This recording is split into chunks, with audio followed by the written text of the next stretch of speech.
Eagles Entertainment. Welcome, Eagles everywhere, to the Eagles Insider Podcast, presented by Lincoln Financial Group. Eagles Insider Dave Spadaro with you. Slow news days as we kind of get ready for training camp here. I hope you're thinking about it. It's mid-June. Lazy days of spring, beautiful weather. Everybody's excited about summer.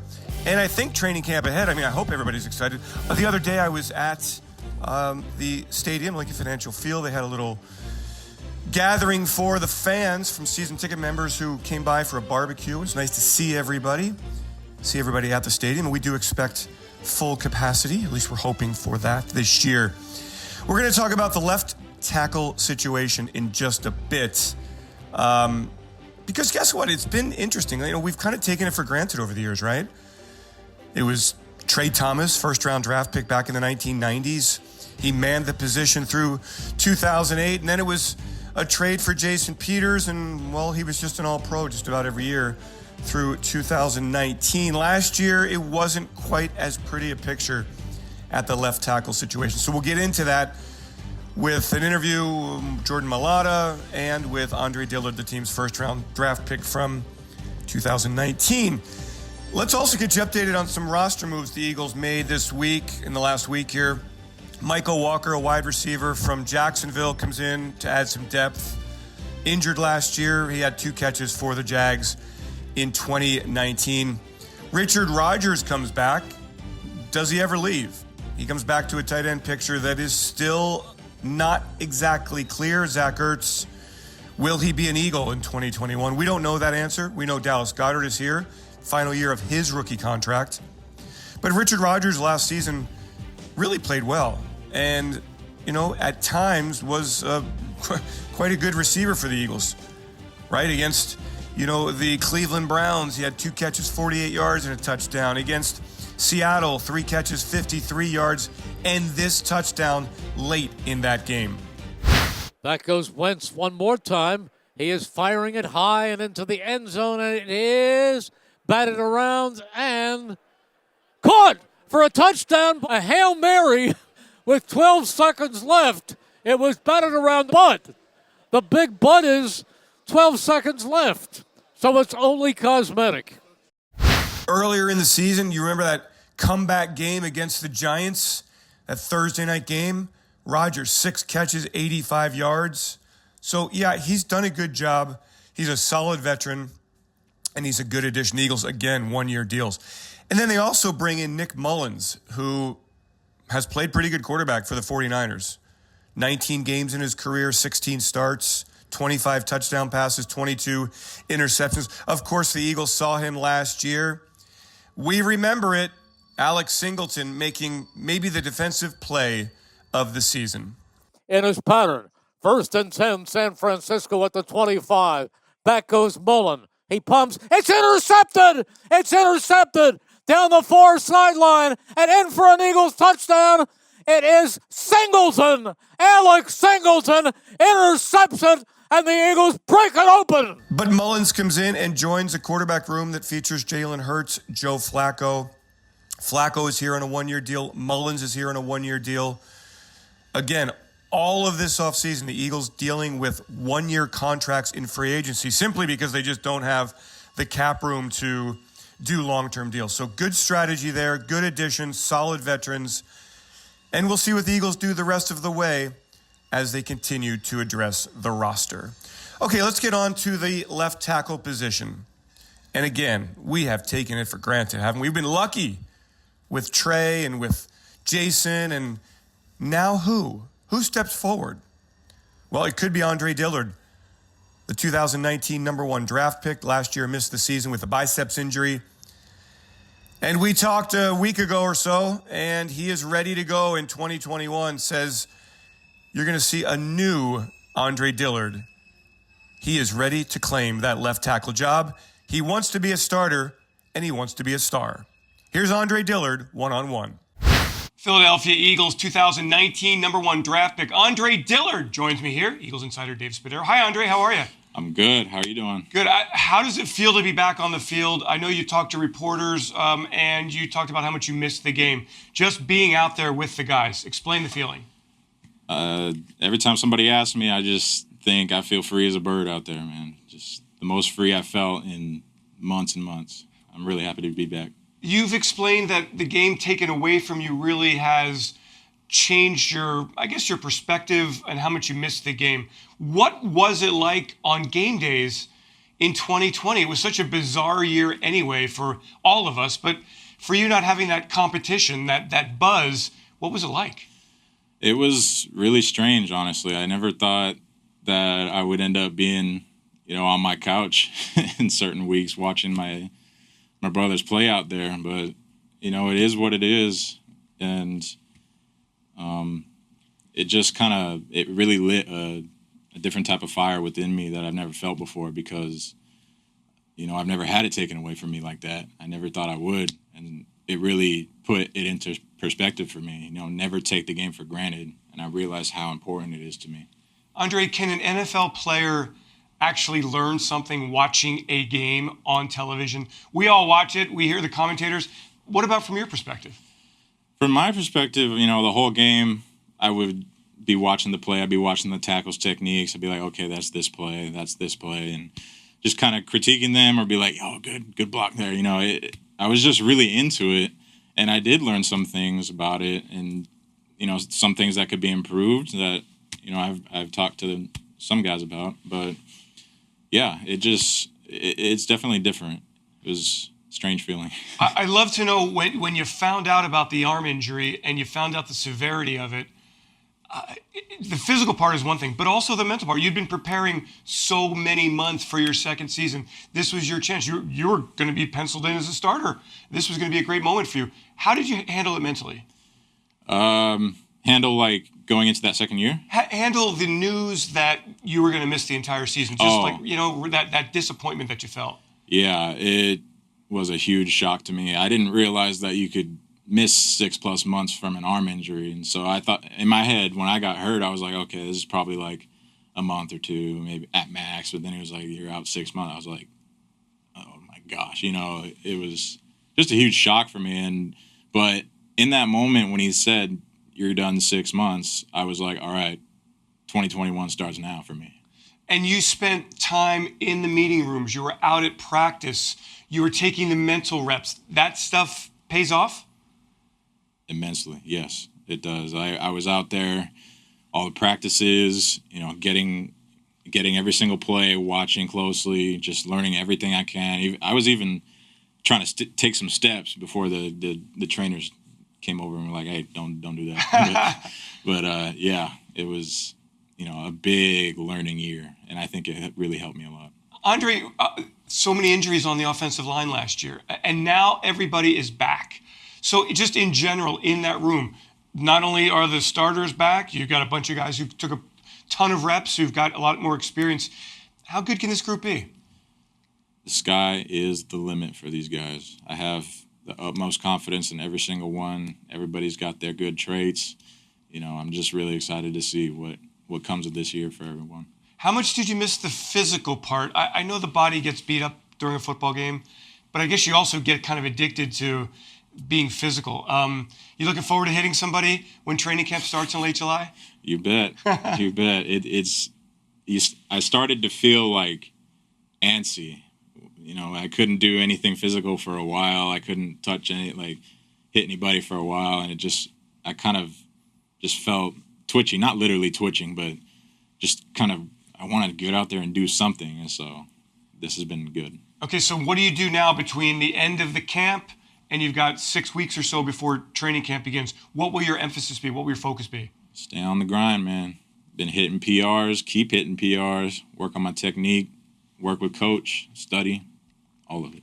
The weight room, has it been a significant gain for you, just in total body strength? Yeah. As soon as I got hurt, like maybe 3-4 weeks after I got hurt, I was already hitting, squat PRs. I was trying to get in there as much as I could and work with the strength staff just to get me right. So how do you see left tackle, Andre? How do you see your situation heading into training camp? I see it as a battle. Big fun battle with a big guy. He's an exceptional player. He did a really good job filling in last year. And so it only makes sense that there's some competition that comes with it. You can't, nothing's just given to you. Do you believe that, final question, Andre, that you and Jordan going at it will bring out the best in each other?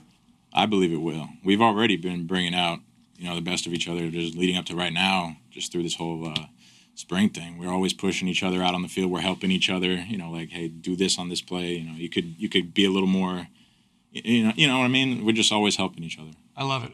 So Andre Dillard back on the field. Training camp starts July 27th when the players report. Can't wait to see you out there here at the NovaCare Complex. Andre Dillard, thanks so much, and best of luck the rest of the way here. Can't wait to see you on the football field soon. Thanks. Can't wait. Jordan Mailata has gone from a good story to a good player. Will he go to a great player? Well, everybody believes he's got these extraordinary athletic gifts. Incredible feet, power, 340 pounds, big man. He's gained some experience last year playing in his first regular season situation. I mean, he was really solid at left tackle, 10 starts, 15 games. We got a peek into the future of Jordan Mailata. He is not satisfied, though. He wants more, and he understands that nothing will be given to him in 2021. Jordan Mailata, ready for another step forward. Jordan Mailata, Eagles offensive lineman. How are you? Dave Spadaro with you. How you doing, man? I'm great, Spuzzy. How are you? Doing fine. Hey, I want to start with this. If you had to go back to Australia and address a group of kids who all wanted to become NFL players, who wanted to follow in your footsteps, how would you describe these years of preparing for the league and then the experiences that you've had in the NFL? So it's going to require a lot of hard work, a lot of focus and attention to detail, and a lot of sacrifice. Thick skin? Oh, yes. Yes, definitely have thick skin. Got to be able to be coachable and have some thick skin, and also be willing to sacrifice. And the thing that I really, when I hear you speak, Jordan, it's you've gained so much confidence in yourself as a football player. Where has that come from? Is that simply from getting experience on the field and doing it the way Stout wants it done? It's everything, man. It's work, it's life. These things that everyday life that teach you things as well. Like paying rent. Those things teach you a bit of confidence. You got to grow up a little bit. And, being here by myself, I kind of had to do that growing up in a place that was very foreign to me, going to the culture, and then learning a whole new sport. That was a big thing as well. So all these things, gaining the confidence and just being able to grow up in a different place kind of contribute to my confidence. Do you think you've arrived as an NFL player? Barely. Haven't arrived yet at all. Still have much to prove. What do you have to prove? That I can be consistent and not just have a one-off year. Okay. When you looked back and studied Jordan Mailata in 2020 and each play and break it down, what did you see? Oh, I cringed a lot. I cringed a lot when I watched my own tape.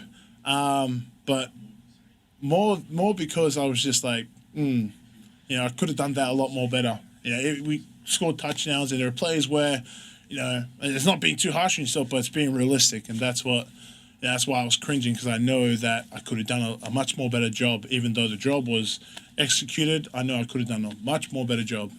Jordan, at your size, your athletic ability, are you of the belief that physically there's no question that you can play at a high level in this league? Yes.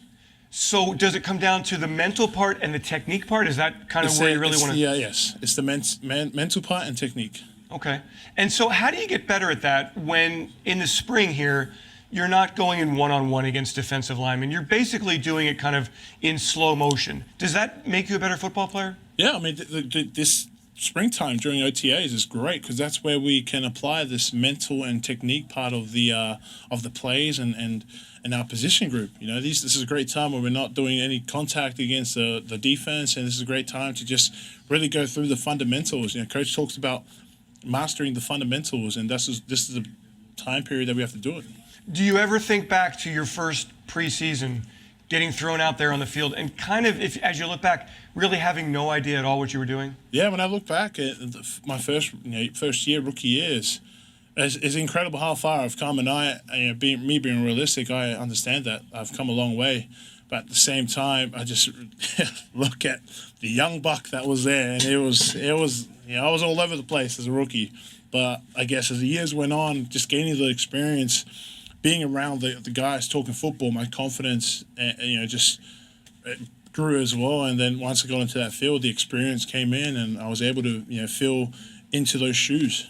It's interesting because, Jordan, when you're around somebody like Jason Peters, for example, Pro Bowls, All-Pro, did he always have the mentality that he still had something to prove every day? Because you talk about this great progress you've made, and at the same time you say, I haven't done anything. Yeah, JP was always like that. He would always tell me that I got to be hungry every day. And, a lot of people had a lot to say about JP, but I'll never forget JP as my coach as well. Not only as my teammate and a friend, but a coach, because he coached me up on a lot of things, and not just football, life as well, and making sure he was taking care of me, and I listened to him. Do you think you will ever be satisfied in the NFL, Jordan? If you make the next 10 Pro Bowls, will that be satisfying to you? I guess we'll have to talk and let history, carry on and see what happens. I like that. All right, so let's fast forward here. Training camp's going to start in just a little while, 6 weeks or so from now. How do you see the left tackle position? It's a competition right now. Coaches made Dillard and I aware of it. And so right now, I think the both of us, me especially, just focusing on my position, focusing on the details, trying to make sure that I'm competing and giving everything I have, because I owe it to Dillard. Dillard owes it to me as well. We're going to compete, and that's what we're going to do. Iron sharpens iron, and hard work takes care of hard work, and that's it. That's our mentality. I spoke to Dillard about it. We're on the same. What will your focus be, Jordan, for the period of time leading up to training camp? Are there parts of your body that you really want to make sure you get prepared correctly? Yeah, we're gonna try and get into peak physical shape, and just be able to have that mobility still in the body parts, because I think it's important to still have the length and stretching, being mobile, being flexible as well, being able to bend at the knees. So these are the parts that we're all going to be working on, fine-tuning before camp. And then finally, Jordan, there is a basketball hoop in meeting rooms here. Oh, yeah. What is your skill level in the game of basketball, I wonder? How are you competing against the rest of this locker room? I don't know, but I should film it. Dillard and I should have a shoot-off and see who can win. Why not? Start the competition right there. I might have to talk to Dillard about it. Let's have some fun. Jordan Mailata, thank you so much for joining me. Can't wait to see you on the field when training camp starts. Thanks, Spots. Appreciate it, bud. Take care, man. Yes, sir. That will do it for this episode of the Eagles Insider Podcast presented by Lincoln Financial Group. Eagles Insider Dave Spadaro with you. I want to thank Peter Kelly, Trevor Hayes, Ray Doyle for their work. Thank all of you for joining us each and every week as we count down and get ready for Training Camp 2021 at the NovaCare Complex. I'm Eagles Insider Dave Spadaro. Thanks to everybody for joining once again.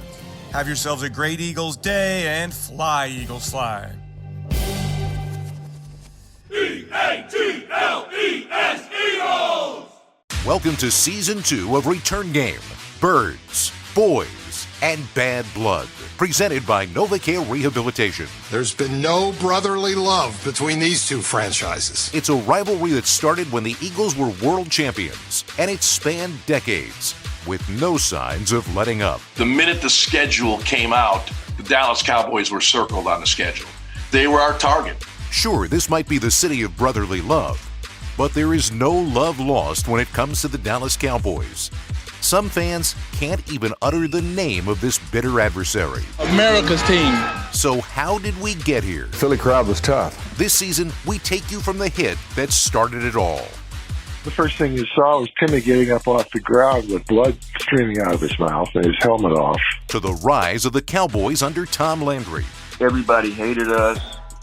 Everybody wanted to beat us. They really do hate us, don't they? To Dick Vermeil in the illustrious NFC Championship triumph. To Buddy Ball, the Bounty Bowl, and 4th and 1. Here we go, 4th down. They give it to Smith, and they stop him again! They stop him again! It's Groundhog Day! It's Groundhog Day! They did it again! And the Pickle Juice game, and the return of T.O., and 44-6, and we could go on and on. And we do. You'll hear all of these stories firsthand from the legends who lived them. A true all-pro roster of Eagles greats spanning the decades, including Ron Jaworski, Harold Carmichael, Mike Quick, Seth Joyner, Clyde Simmons, Troy Vincent, Bobby Taylor, Brian Westbrook, Jeremiah Trotter, Connor Barwin, Brent Selleck, and many more. It's the beloved heroes, the loathed villains, and the iconic moments that make this one of the greatest rivalries in the game today. And for Eagles fans, the one that matters most. It didn't take long to figure out that Philadelphia Eagles fans hated the Dallas Cowboys. When it comes to the Birds and Boys, you think you know the whole story. But there's more, so much more. And we're about to uncover it all. Return Game, Birds, Boys, and Bad Blood. Listen now wherever you get your podcasts.